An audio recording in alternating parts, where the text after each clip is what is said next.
Catus Maximus here. Catus Maximus here. This is an Ullman Devices screw starter. This is a rare one. That's why I did the zoom in that supports Phillips. I've actually seen a few of these before. They're usually used in electronics, but they're interesting. They're specifically for holding on to screws and inserting them into some pretty tight and hard to reach places. Many of them like this are plastic. This Ullman Devices is an old one, made in the United States. They just advertised other products, but they do have like a little quick instructions on the back here. I don't know where these people are from. Ridgeville, Connecticut. Anyway, I had this ITT one, which is just a slot head only. I have, turns out that Snap-on has made these. This is an old Blue Point. And then this is another metal one that actually has a magnet on the end. But the deal with these is that they're very narrow tools that you can take. And on the slot head, you twist. It has these two prongs and then this a very strong spring and this little twist part.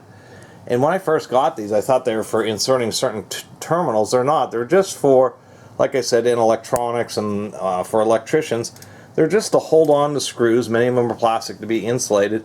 So you could get them into very tight and awkward places many times. And once you do that, as you get the screw started and twisted, it just pops out of there. Many times with electronics, you're working with nylon fasteners. There's many times you're working with fasteners that you can't do it magnetically, such as brass, once again nylon, in this case stainless steel.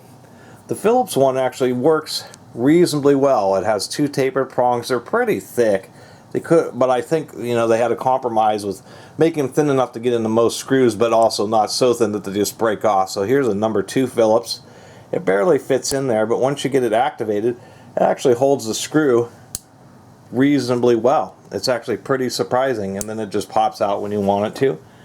And surprisingly enough, although it's not perfect, I thought, well, how thick those prongs are. Here's a number 3 Phillips, and actually it will hold on to a number 3 Phillips. So I thought that's not quite as well as a number 2, but nonetheless pretty interesting, because it's kind of hard to find some type of long screw starter like this that will work with non-ferrous Phillips head screws.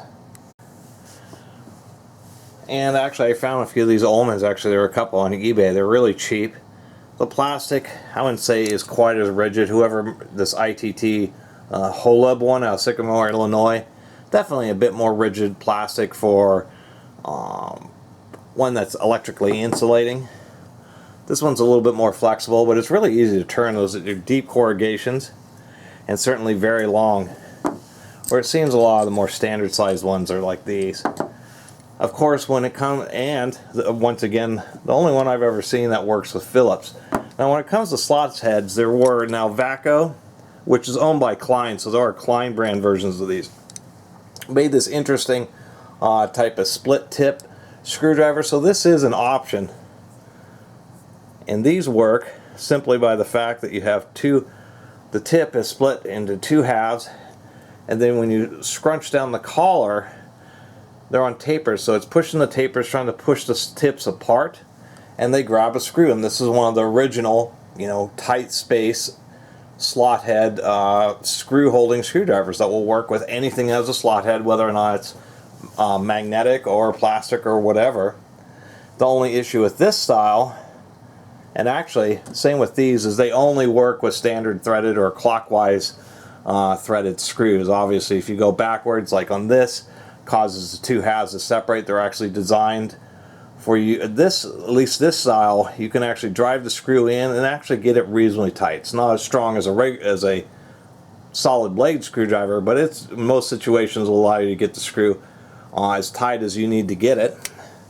Where once again, something like this is simply just to hold the screw, get it started, maybe get it cinched up, and then you use a normal screwdriver once again. Oh, I didn't get it on very straight.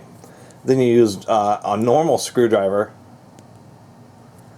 to finish tightening it down. But I thought these things were pretty interesting.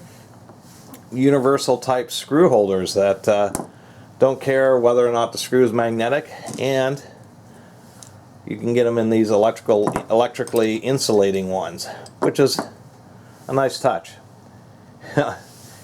Anyway, pretty odd tool. I just hardly ever run into these things.